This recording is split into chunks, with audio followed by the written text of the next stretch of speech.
I'm going to tell you about an important relationship that has been an enduring part of my artistic life and its development.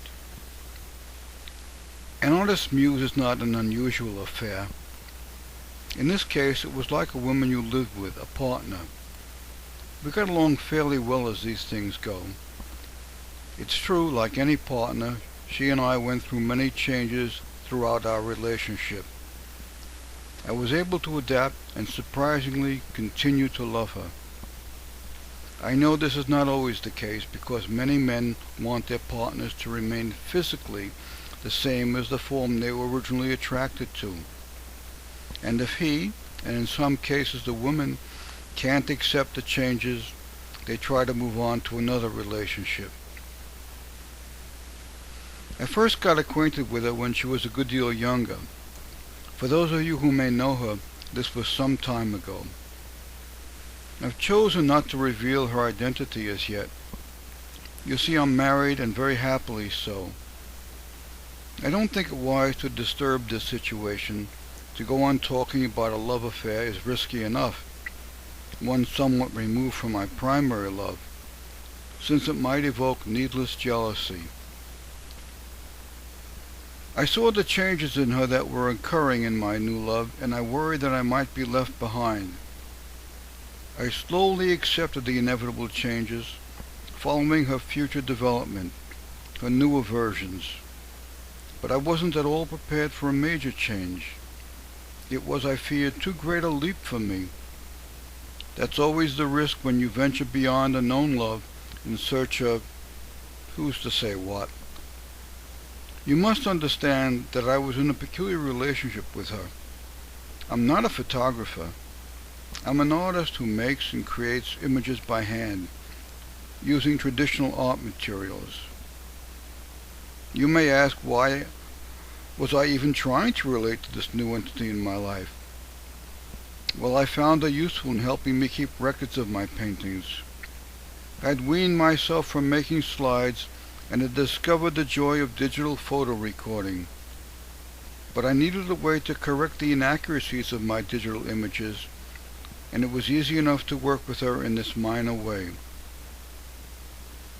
As is the case in many relationships, we quickly fell into a comfortable way of being with each other. We understood each other's needs and were able to satisfy them, for the most part. This suited us both. The adaptations, when they arose, were made with some difficulties, as might be expected. This would have gone on forever. But nowadays nothing remains fixed for very long. We live in a time of restlessness. As the actor Edward G. Robinson said, when the character in the film is confronted with the question, what would be enough to satisfy his megalomaniac character's needs, he replied, more. Much earlier I'd made the acquaintance of another artistic partner. Probably not many of you knew her. She was my first love. She was a simple assistant that allowed me to create images that were truly digital. All her pixels were revealed in the final image. She had no shame, and I loved her for it. Of course, not being a photographer, I had no need or interest in continuous tone. I discovered that I could draw with a mouse using either my left or right hand. I vaguely knew about digital tablets, but I didn't feel I needed to introduce this into our relationship. I was very satisfied. I experimented to see how many different marks I could make to create images of heads that constitute the images of a storybook I was planning. I was able to clearly relate the text to the pixels. Remember, rather than try to hide the pixels, I gloried in them, the marks they left. I succeeded in creating my first totally digital artist's book. He didn't know who he was. In it, I found a new way to draw, to represent the feelings I wanted to express, and I was able to draw it with her assistance. She was very responsive to my every touch. It wasn't that I got tired of her. No, It was her parents that moved on. I guess because she was a child of the older order. Try as I might, I could no longer sustain my relationship, as fine as it had been. I was faced with having to move on, and newer entities entered my life, first as a youngster, as mentioned earlier, and then her more mature versions. Then one day, another of my long-term relationships came to an end. I got frightened, because I'd been using a well-known publishing program, primarily for word processing, and it was being phased out. But why should I care? I only used it as a word processor and to make small booklets which I used to promote my paintings. I was satisfied and still am as I tried to adapt to a new relationship with her successor, a more advanced publishing program to help me with my work. In order to learn, adapt, and I'm still struggling with the complexities of this new entity in my life, I took advantage of the free gift that came with my purchase of the new program.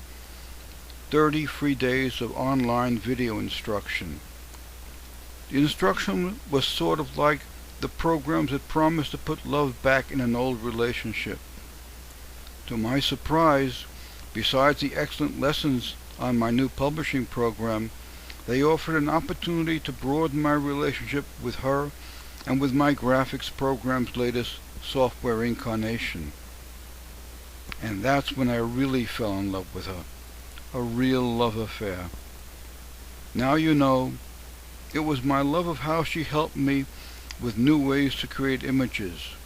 I loved her, or so I thought. But maybe she was just another, even more sophisticated tool to be used in the service of my goals. I guess it's not so much of a surprise that after having lived with someone for many years, thinking you knew as much as you needed to know, that you discover whole new dimensions of your partner. Her layers were almost inexhaustible. Brushstrokes she afforded infinite. The artist in me was reawakened.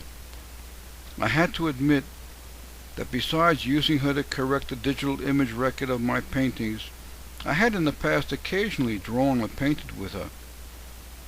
I also learned that I could take an image of a painting that was in process and try different changes quite easily using her tools. Color changes or modifications could easily be tried or used, discarded. Forms changed.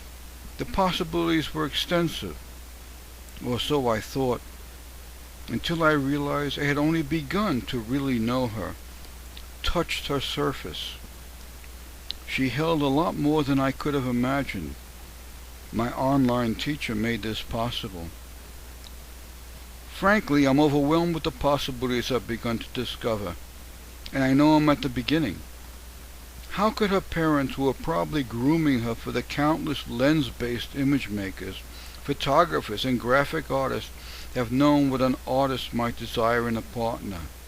What could programmers know of a hand artist's needs and heart? Apparently they knew a great deal. Maybe they were former devotees. I hope you will begin to see what can be accomplished in such a relationship based only on a person's imagination, hands, mouse, and a willing partner in the enterprise of creating images from scratch. I know this is no longer the preferred way to create images. It takes time, but in that time there is the possibility to realize imagery that otherwise might not see the light of day. Incidentally, I now own a drawing tablet. This is like the frosting on the cake, the spice for a relationship that might not need any more than it already has. I've included some of my experiments in creating images using my new love, Adobe Photoshop, that I hope will have the feel of having been created by a human hand with the aid of algorithms as part of the process, but not the dominant partner. After all, equality is desirable in a relationship.